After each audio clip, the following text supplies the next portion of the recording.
Hello, everyone. Jacques Doucet, WAFB Channel 9 here in Baton Rouge, Louisiana, saying hello to you on a Tuesday afternoon. It is the 26th of September, and the LSU Tigers find a way to win again. They are able to outlast Arkansas in Death Valley. Final score 34-31. The general feeling right now about LSU football in caveman terms, offense good, defense bad. So LSU offensively got off to a slow start in this game. That is true. Jaden Daniels not in his right rhythm. Even the completions early on were a bit off the mark. Malik Neighbors diving to get a couple of passes, some low throws. But Daniels, perhaps the positive of him never getting too high or never getting too low. He was able to bounce back from the slow start. Late in the first half, hits Brian Thomas Jr. across the middle for a big gain, and then hits him streaking into the north end zone for a touchdown that got LSU their first touchdown of the night. And then LSU gets the first possession of the second half. And once again, it is Jaden Daniels deep to Brian Thomas. This time, Ole Miss. Arkansas jumps off sides, and the ball was underthrown, but Daniels knew that Arkansas was offsides. Even if the ball was intercepted, he knew that it was coming back and LSU would have possession of the ball. Did Jaden Daniels underthrow a few balls in the first half? Yes, he did. Do I think it is a decent criticism to say that the first touchdown pass to Brian Thomas was underthrown also? No, I don't. And I made the analogy that if you win the lottery, perhaps you're complaining about the taxes if you're talking about that ball being underthrown. Brian Thomas did not break stride. It was thrown away from the defender and to the inside where he caught it and went into the end zone. I don't have any problem with that pass. And, oh, by the way, it's about 50 yards in the air, okay? So let's not get carried away with some silly stuff. Now, if LSU loses at Ole Miss, and if Jaden Daniels underthrows some balls that are intercepted or could have been big plays that aren't, we will certainly talk about that. But in the moment, I don't know if I've ever seen an LSU quarterback who is quite scrutinized and held to a standard like Jaden Daniels is. The fact that he in an SEC game threw for 320 yards and 4 touchdowns. He did have an interception in the first half. Dwight McLaughlin, the former LSU Tiger, stepped right in front of it and picked it off. But overall, right now, we're talking about Jaden Daniels, and I talked about that during my reports on Monday. Last year, Jaden Daniels only threw for 17 touchdown passes in 14 games. There was a concerted effort. There was a concerted message to Jaden Daniels in the offseason that he needs to throw more touchdown passes. And here we are. We've only played 4 games, and he's got 12 touchdowns in just 4 games. He's averaging 324 yards per game passing. Last year, he averaged 208 yards passing. So a major improvement in terms of passing the football, passing numbers. And look, going to Twitter and some of these social media places may not be an accurate reflection of the 10 or 15 people you're going to meet at the supermarket or the gas station or church or whatever. That I do think, and although I know a lot of people online, and this is not me pointing my finger at anyone, but I do think that there is a large amount of people who go online just for the sake of being negative. And even if I went online or you went online and said, man, it's a beautiful day outside, somebody would curse you out and tell you that you're arrogant and you didn't decide if today was a beautiful day or not, even if you're trying to be positive and share a positive message. So, but is there still a contingent of people who want to see Garrett Nussmeier play no matter what? And this is not me. Look, I know about Garrett Nussmeier and I know about his talent, and he's very talented. And when he does become the starter, whether that's against USC to start next year or if he's needed in another case, certainly LSU has to feel pretty good about what they've got coming in Garrett Nussmeier. But at the moment, there really is no doubt who your quarterback is. And for me to even say that out loud is probably ridiculous at this point. But if you look at the numbers and the job that Jaden Daniels is doing, it's pretty impressive. the 1-2 punch he's got at wide receiver, and I see the live comments. I'll get to that in a second. Of Malik Neighbors, who is quickly becoming the next great one in line behind the recent. If you want to go all the way back to the late 80s of Wendell Davis and Tony Moss into the modern day, 20 years ago, Michael Clayton and the Josh Reeds of the world, into your more recent Jamar Chase, Justin Jeffersons, Terrence Tolliver, and so forth, Terrace Marshall. We can talk about all that. So the offense is doing its job. It did not pick up where they left off in Starkville, but another big day. The defense is what everyone is concerned about. Is Van Halen 3 worse than OU 812? Yes. Some very good riffs on Van Halen 3. Some very good guitar by the late, great, rest in power Eddie Van Halen. But it is worse than OU 812, which did produce, I believe, 4 top 40 hits, including top 5, When It's Love, which I think Mike Scarborough danced at his prom to, and Finish What You Started, which was almost a top 10 selection. The LSU defense could not get off the field. And yesterday I took a look at some statistics. I think LSU overall in the FBS is number 66 in the country. When it comes to total defense, they are 81 in pass defense efficiency, and they are number 99 in the country when it comes to third down defense. Matt House, LSU's defensive coordinator, talked about the need, two big things when he met with us in August. Matt House said, 1, we need to improve our turnovers, and 2, we need to improve our third down defense. And LSU has not improved their third down defense. I think last year they were around 39%. This year, I think it's 44% opponents against the LSU defense. KJ Jefferson, big old dude and hard to get to the ground. Threw for 289 yards in the game. There was the touchdown that I believe tied things up at 24 in the fourth quarter. LSU head coach Brian Kelly talked about that yesterday. I asked him about it. Did Zy Alexander, the LSU cornerback, think he had help over the top? And is that why he stopped while the Arkansas guy ran right past him? KJ Jefferson rolls out of the pocket, throws the deep ball. It was very similar to what Bryce Young did against LSU when Alabama came to Tiger Stadium last year and scored that late touchdown in regulation. And so still, people who know football much better than I do have said that the LSU secondary just does not have the talent that they've had in years past.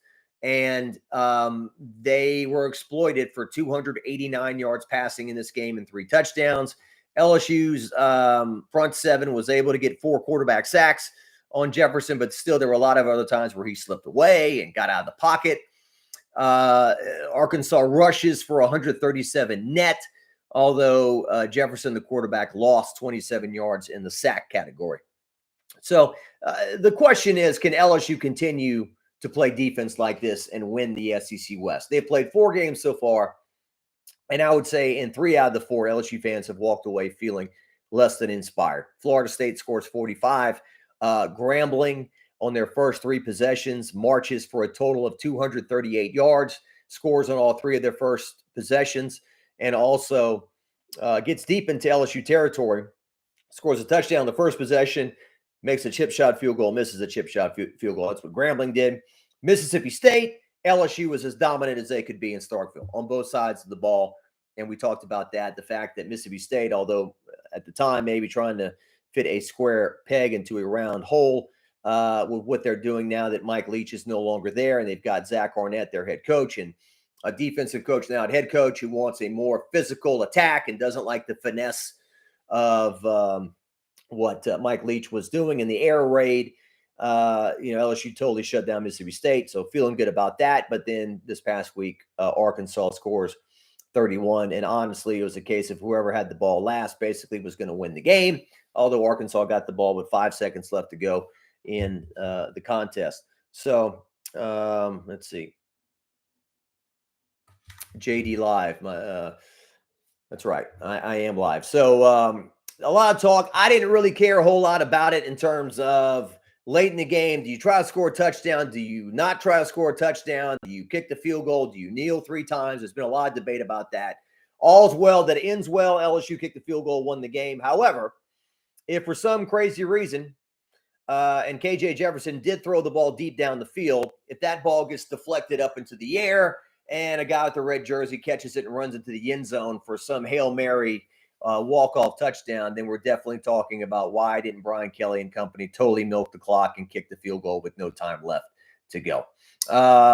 So there you have it. And Coach Kelly was asked by Matt Moscone yesterday, have you basically played everyone on defense that you intend on playing? Is there anybody else? And I think Coach Kelly said, yeah, I think we've played all the guys we intend on playing. There's no savior that's going to totally, just come out of nowhere up here on the field and give us something. Deshaun Womack, he's kind of the defensive version of Caleb Jackson in terms of a true freshman who flashes and makes flashy plays, got a quarterback sack. His helmet flew off. He did a big dance. This is not to sound like the old guy, but certainly talking to my videographer, Darren DeQuano, and some other people, it's like, man, they did a lot of celebrating. I hope they don't get flagged. A lot of dancing, a lot of celebrating, which is great, makes college football fun. But the guys in the zebra shirts, are they going to flag that eventually? But Coach Kelly, kind of like what he's talked about Caleb Jackson. Look, Caleb Jackson trucks over that guy at Mississippi State, gets everyone fired up, gets everyone saying, I've seen enough. He's the best running back we've got. We've got to play him all the time. Coach Kelly and the guys who are paid millions, who watch these guys practice every day and don't get as emotional and caught up in the emotions as we do, say, he's got a long way to go. He's got a lot to learn. Same thing goes for Deshaun Womack, who gets the quarterback sack. He's a freshman. He's learning. He's got a long way to go. So that's what Coach Kelly had to say about that. And in the game, as we've talked about, again, the third down, 8 out of 13, Arkansas was offensively on third down. They were 1 for 1 on fourth downs, and all 5 chances in the red zone, they scored. So that has got to get better. How good is Ole Miss offensively? You would think off the top of your head, head coach Lane Kiffin is probably salivating to attack this LSU defense, although they had a very disappointing performance last week against Alabama. And Alabama wins that one 24-10 as Ole Miss got a touchdown early in the game on a quarterback scramble. Then they never scored a touchdown again. And you have to wonder how good is Alabama, too. They only scoring 24 points against Ole Miss. So this game is in Oxford, obviously. It's on the road. And although Mississippi State is Ole Miss's top rival, their in-state rival and all that, I think there's no team that Ole Miss enjoys defeating more and celebrating more when they beat them than LSU. And, really, honestly, in recent years, you had to go all the way back to Hugh Freeze at Ole Miss. I mean, Ole Miss has not beaten Alabama.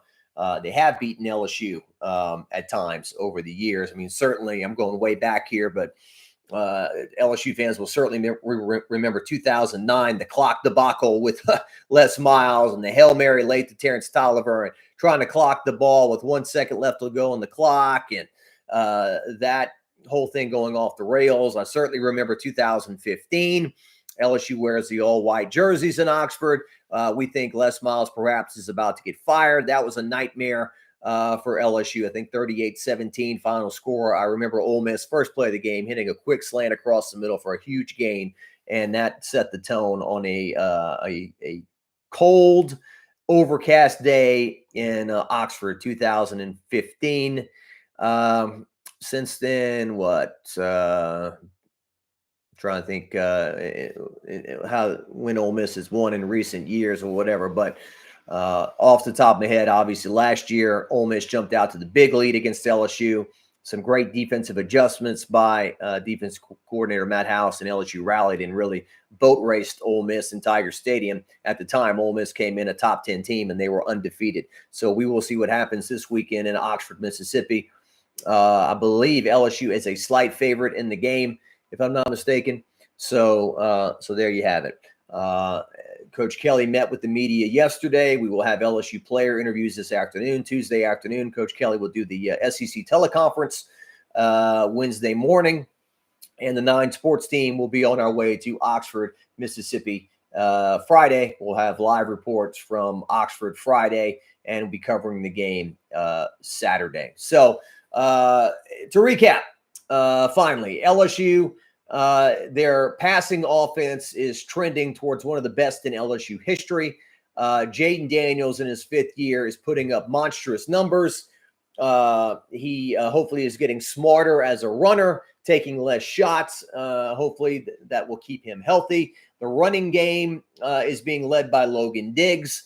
And Emery, I'm not sure how he works in totally, if he's getting back into football shape. Josh Williams only got 1 carry, broke it for 41 yards in the game. Daniels carried 10 times from the quarterback spot for 36 yards. Diggs had 97 yards on 14 carries. Caleb Jackson, 2 carries. I believe those were back-to-back for a total of 12 yards. And John Emery, 2 carries, 3 yards. Malik Neighbors, 8 catches for 130 yards and 2 scores. Brian Thomas Jr., the quiet wide receiver from Walker, Louisiana, 5 catches, 133 and 2 touchdowns. Mason Taylor continues to recover from his ankle, 3 catches, 33 yards.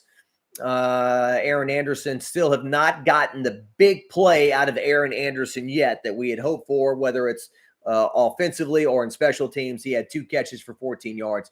Josh Williams, a 7-yard check down, and Logan Diggs, a 3-yard reception as well. And on the defensive side of the ball, Greg Penn and others were big for LSU in the game. I believe Greg Penn had 12 tackles in the contest. My defensive numbers. Okay, here they are. Major Burns, 12 tackles. Greg Penn, 12 tackles with Weeks 9. Andre Sam, 7. There were defensive highlights, and as I talked about yesterday, one of the biggest of the game, early in the game, second possession for Arkansas. I think it was Haas, the tight end, makes his high catch, and Major Burns hits him hard right at the goal line. I mean, the goal line cam shows you that Arkansas was literally that far away from breaking the play and scoring a touchdown. Major Burns stops him short. Arkansas gets hit with a 5-yard penalty, eventually has to kick a field goal, and because of that tackle, it saved 4 points for LSU. We got much more to talk about as we go on. That's enough for now. I'm Jacques Doucet. Thanks for stopping by, and thanks for your support of WAFB TV. Please like and share this content, and let's try to get our subscribers up at WAFB TV. We'll see you later.